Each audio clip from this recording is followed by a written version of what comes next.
വിശുദ്ധരുടെ സമൂഹത്തിൽ അവിടുത്തെ പാടി ഉണർത്തുവിൻ.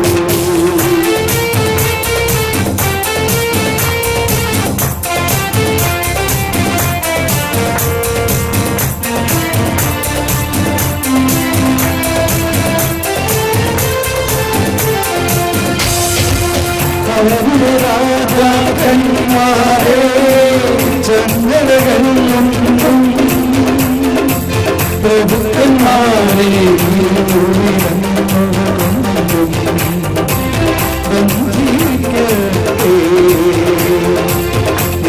ിരിക്കുന്ന വിധിയവരുടെ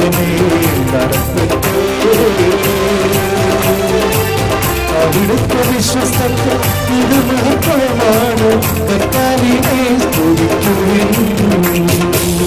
അവരുടെ രാജാക്കന്മാരെ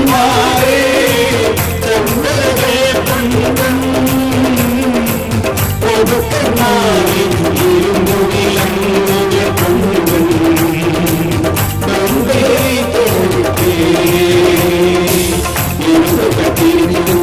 വിധിയവരുടെ മേൽ നടത്തട്ടെ.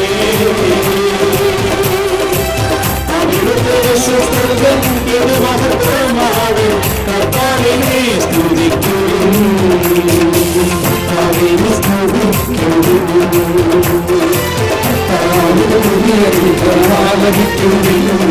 വിശുദ്ധരുടെ സമൂഹത്തിൽ അവിടുത്തെ പാടി ഉണർത്തുവിൻ. എല്ലാവരും കരങ്ങൾ ഉയർത്തി അടിച്ചുകൊണ്ട് ശബ്ദം ഉയർത്തി ഒന്ന് സ്തുതിച്ചുകൊണ്ട് ഹല്ലേലൂയ ഹല്ലേലൂയ ഹല്ലേലൂയ ഹല്ലേലൂയ ഹല്ലേലൂയ ഹല്ലേലൂയ ഹല്ലേലൂയ ഹല്ലേലൂയ ഹല്ലേലൂയ. എല്ലാവരും അതിലും തുറന്ന് സ്തുതിക്കുക. ഇതെല്ലാം കംപ്ലീറ്റ് ആയി ഇതൊന്നിട്ട് നോക്കണം. ഈ ഫോർമാറ്റ് വർക്ക് ചെയ്യുന്നത് ഇത് തിരിച്ചുകൊണ്ടിരണം. Praise the Lord. നമുക്കിരിക്കാം.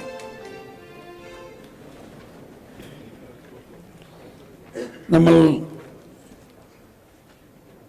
ഒരു വശത്ത് ക്ലാസ് ധാരാളം തരണമെന്നാണ് ആഗ്രഹം, മറുവശത്ത് സംശയങ്ങൾ മാറ്റി മാറ്റിക്കൊള്ളതും നല്ലത് തന്നെയാണ് ഇല്ലേ? അപ്പൊ ഇനി ബാക്കിയുള്ള സംശയങ്ങൾ നമുക്ക് നാളെ ചോദിക്കാം. പരിശുദ്ധാത്മാവാണ് നമ്മുടെ സംശയ നിവാരണത്തിന് ഏറ്റവും ഓക്കെ. ഇപ്പൊ നമ്മൾ ഈ ക്ലാസ്സിലേക്ക് പ്രവേശിക്കുമ്പോൾ അധികം സമയമില്ല. 11:45 കുർബാനയായി. ഓക്കെ, എന്ത് ക്ലാസ്സാ വരാൻ പോണെന്ന് എനിക്കിപ്പോഴും അറിഞ്ഞൂടാ. ഒന്ന് പ്രാർത്ഥിക്കും. പരിശുദ്ധാത്മാവെ സംസാരിക്കണമേ. ഓക്കെ, ഇതാ വരുന്നു. നമ്മൾ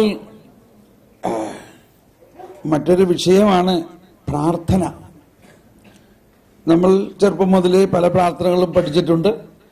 ഒരുപക്ഷെ ഇപ്പോഴും നമ്മൾ ആ പ്രാർത്ഥനകൾ തന്നെയൊക്കെ ആയിരിക്കും പ്രാർത്ഥിക്കുന്നത്. നമ്മൾ ആദ്യ ദിവസം പ്രാർത്ഥനയിൽ ഉണ്ടാകേണ്ട ഒരു വ്യത്യസ്തതയെക്കുറിച്ച് കുറച്ച് മനസ്സിലാക്കി. എന്നാൽ വളരെ പ്രധാനമായ 1-2 വ്യത്യസ്തതകൾ നമ്മൾ പഠിക്കാൻ പോവുകയാണ്. യേശു ഗത്സമനിയിൽ പ്രാർത്ഥിച്ചപ്പോൾ പറഞ്ഞൊരു കാര്യമാണ്.